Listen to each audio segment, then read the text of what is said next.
So yeah, just rolled up with my camera, could overhear it at the back. Obviously you guys have got vested interest now with Billy Joe Saunders. She's someone you've trained formally and potentially could work with again, Ben. And now Billy's exclusive to Sky and DAZN. Just talking about Canelo, I've heard. Yeah, thoughts on that? Yeah, I thought Billy Joe gave a pretty flat performance in LA, which was disappointing because it was his first one back with us on Sky, but actually it could be a blessing in disguise because I think it could get him the Canelo fight. There's a huge amount of fights out there for Billy Joe. I think he's a wonderful fighter, he's a brilliant talent, and I think at his best he gives any of them a real tough night. I think especially someone like Golovkin at this stage, I think. But the big fight's Canelo, Cinco de Mayo, if they take it, and they might do on what we saw at the Staples Center. So Billy won't be as bad as that. I think he wasn't great before, he wasn't well before. I know he came in late. I think maybe the weight was an issue in the short space of time he was in America, but he got the job done in the end. And I was just saying to Ben, that's just like Tyson Fury did, last time out. He didn't look great. But he gutted out a big win, and that's what you got to do in difficult fights. And I think it could have landed the Canelo fight. Matt was just saying about. Yeah, I said the same thing. We were just chatting out there. I said, you know what? Ironically, sometimes it can work out as a blessing because if it looked $1 million and looked super slick, he's not really the type of style that Canelo wants to fight. Where.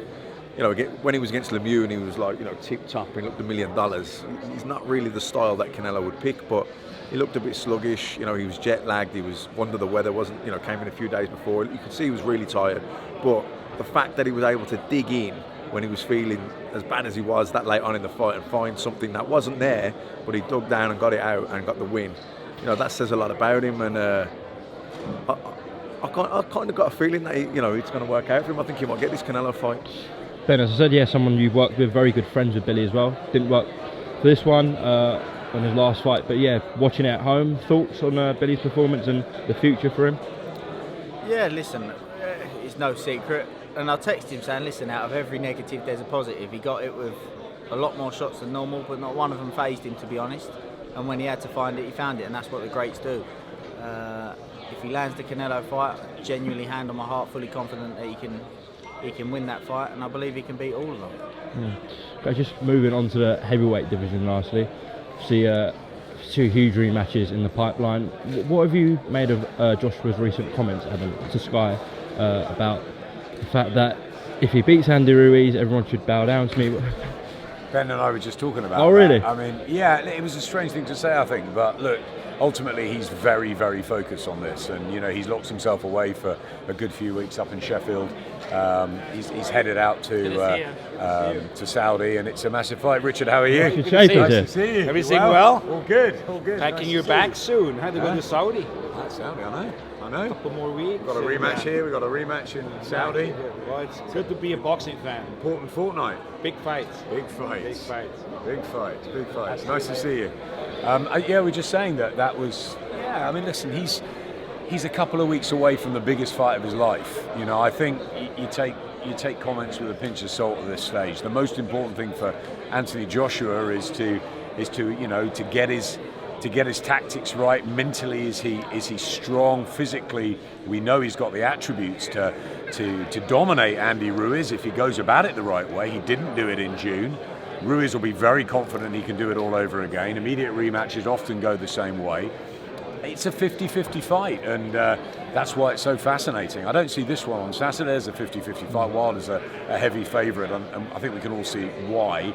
I think Ortiz will be dangerous as long as he's in there, but I feel Wilder will come through and meet Tyson in February. But the one in Saudi, I think, is it's a flip of a coin. It could be Joshua dominating and almost as though the first fight didn't happen, or it could be if he gets inside again, Ruiz starts unloading those body shots, the speed and the style just might be all wrong for AJ again.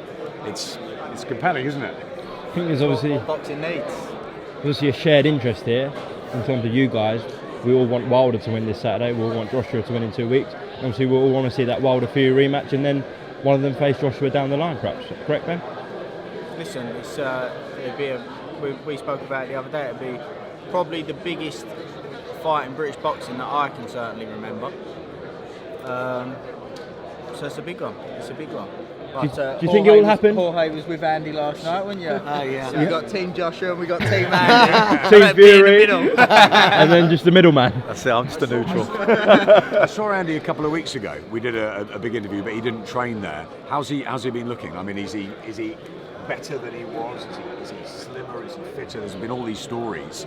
What?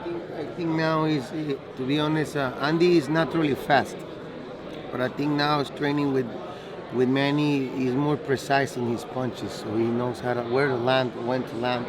He knows his guard is more close. He used to go more wide because he's so fast. He don't control the speed.